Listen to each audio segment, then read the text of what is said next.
떠도는 여러분의 고견을 떴습니다. 오늘 떠평은요, 헌재 내부 분위기에 대해서 누가 이제 내부적 제보를 해준 건데요. 헌재에도 헌재 재판관 8명이 있지만 그 밑에 연구관들도 있고요. 거기서 이제 뭐 행정사무 보는 직원도 있고요. 직원이 여러 명입니다. 그래서 뭔가 내부 분위기, 회의하는 분위기 이런 거는 이제 나오는 거예요. 근데 그거를 지금 어떤 분이 제보를 해주신 건데요. 일단 그대로 읽어드립니다. 헌재 내부 분위기 이미 가닥 잡혔다. 정영식 주도, 김형두 기울며 5대3 각하 결론. 정영식은 초반부터 헌재는 정치판 아니다 며 강경한 입장. 주변 재판관들 회의 중 헌재가 정치에 휘말리면 끝장난다는 발언. 내부 공감 얻음. 김복형은 이미 정계성과 대립각. 조한창은 의외로 조용하게 움직이다가 절차 위반 논리로 각하 입장 고착. 김영두 설득에 가장 큰 역할을 했다는 말 있음. 정정민은 흔들렸지만 결국 각하. 초반엔 인용파 회의에도 참석했지만 이 사안 사회 혼란 너무 크다는 말 남기고 노선 변경. 김형두가 결국 캐스팅 보트. 중도 이미지였지만 최근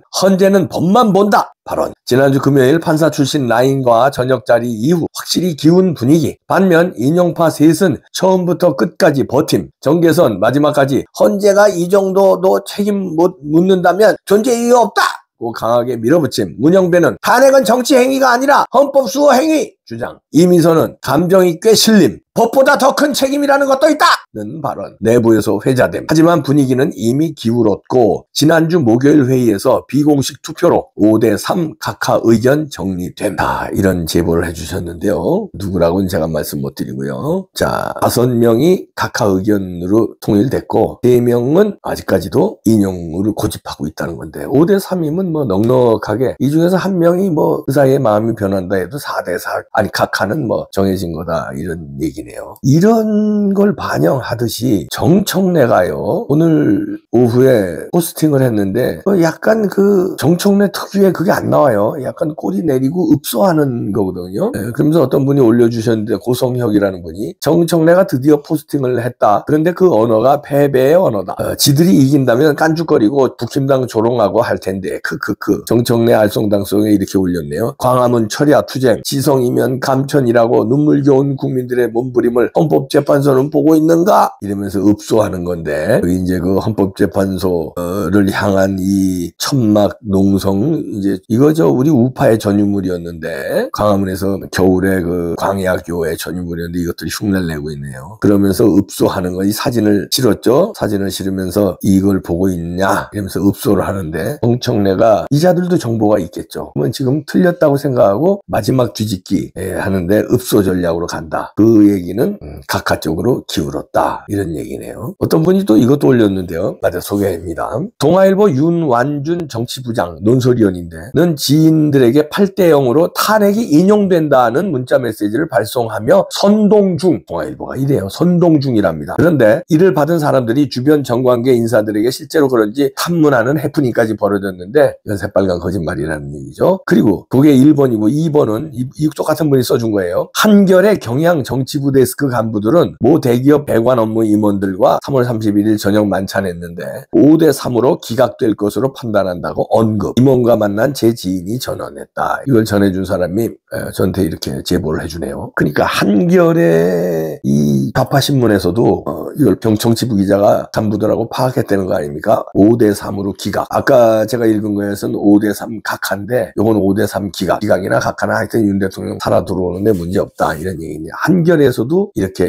취재가 된 모양입니다. 그러면 이제 대세는 기울어졌다. 이렇게 보는데 정청래도 꼬리 내리고 이재명도 어저께까지 협박 모드였거든요. 그러니까 요거 지난주 목요일 날 5대3으로 각하로 결정됐다는 거 아니에요? 저한테 제보해 주신 분이. 그런데 어저께 난리친 거는 이제 목요일 날 이렇게 정해진 게 금요일 주말을 거치면서 이제 이재명한테도 귀에 들어갔겠죠. 그러니까 월요일 날 뭐 개난리치고 폭력이 날 거다 뭐 이렇게 협박했잖아요. 그런데 오늘 수요일 날은 이 수요일 날 밤에 지금 녹화하는 건데요. 뭐라 그러냐면 또 아주 부드럽게 얘기하더라고. 뭐 좋은 결정을 내려주실 거다. 뭐 하여튼 부드럽게 부드러워졌다는 거는 이제 포기 상태인가? 이재명? 정청래도 지금 포기하면서 읍소하는 거. 왜냐면 자기들이 할 때까지 했는데 뭐 어떻게 뒤집을 수 없다는 거죠. 헌재 재판관을 뭐 로비도 해보고 뭐 협박도 해보고 별지랄 다 했는데 결국은 안 됐다는 거죠. 마지막 회의에서 5대3 각하로 결정이 났다는 거죠. 그러니까 이제 포기를 하고 꼬리를 내리는 거 아닌가. 겁니다. 왜냐하면 윤 대통령이 살아 들어오시면 그 다음은 이제 윤 대통령의 시간이잖아요. 그러다 보면 이제 이재명의 사법 리스크가 줄줄이 있는데 이제는 헌재는 할 수 없고 조기 대선은 물러갔고 물 건너갔고 이제는 자기 살려달라는 없어 전략. 이재명은 충분히 그럴 놈이거든요.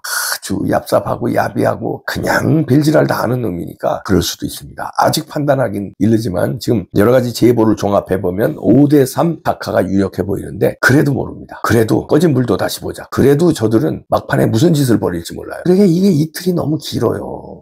어저께 금요일날 11시에 발표한다고 나왔잖아요. 그거 한 이틀 남겨놓고 하든가 하루 남겨놓고 했어야지. 3일 남겨놓고 발표를 했단 말이에요. 그 3일 동안에 무슨 짓이 벌어지는 게 아주 이게 공포인데 오늘 잘 막으면 좋은 소식이 되는 거는 기정사실화 되는 것 같습니다. 그래도 우리는 헌재에 모이고 또 저는 유튜브로 계속 압박하고 새로운 정보 여러분들에게 전달하고요. 여러분들은 계속해서 댓글로 또는 헌재에서 우리 국민들의 힘을 보여줘야 합니다. 국민들의 압박만 안 둔다는 압박을 보여줘야지 지금 5대3으로 굳어진 게 그냥 계속 굳어지지 우리가 흔들리고 저쪽이 또 난리치잖아요. 그러면 이게 또 어떻게 겁먹고 어떻게 할지 모르니까 우리 쪽에서 압박 강도를 더 높여야 되겠습니다. 하여튼 5대3, 4대4 각하를 뛰어넘네요. 5대3, 5가 각하입니다. 3이 인용. 시간이 흐를수록 5대3에서 5대3이 반대였어요. 각하 기각이 3, 인용이 5였는데 시간이 좀 흐르면서 어저께까지 4대4가 나왔었어요. 4대4가 대세였어요. 근데 이제 오늘은 5가 각하, 3이 인용. 시간이 흐를수록 우리 편이 더 많아진다. 현재 재판관들도 사람인데 이게 있을 텐데 상황 돌아가는 거 파악하고 이거 안 쳐먹었으면 갑자기 돌아설 수가 없지.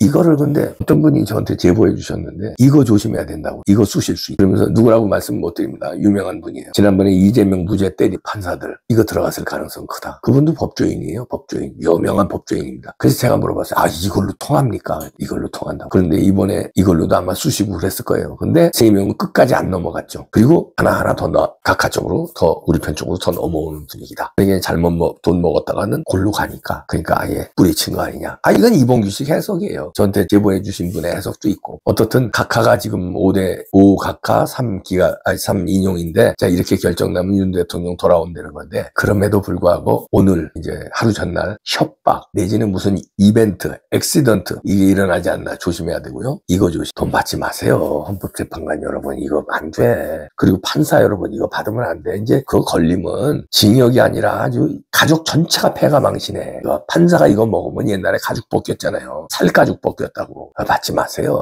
법대로 판단해 주세요. 자, 지금 컨디션이 안 좋은데 저도 이거 날짜를 기다리면서 몸이 아주 다운되는데 우리 힘냅시다. 힘냅시다. 자, 방심하지 말고.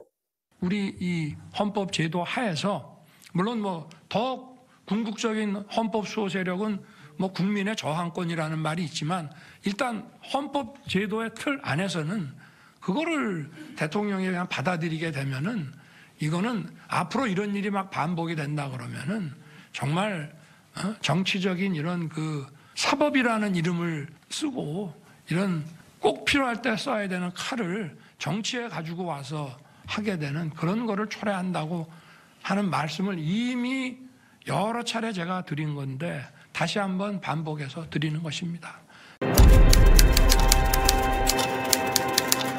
이제 이 미점령군하고 미군 철수에 들어가겠다는 얘기였어요. 제가 그래서 다행이다.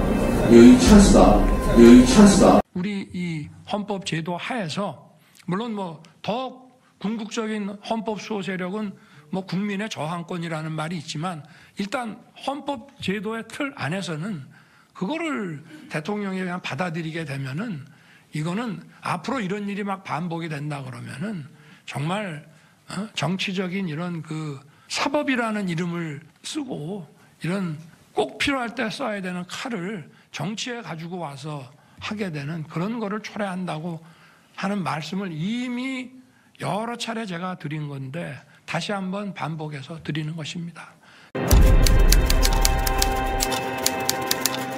이제 이 미점령군하고 미군 철수에 들어가겠다는 얘기였어요. 제가 그래서 다행이다.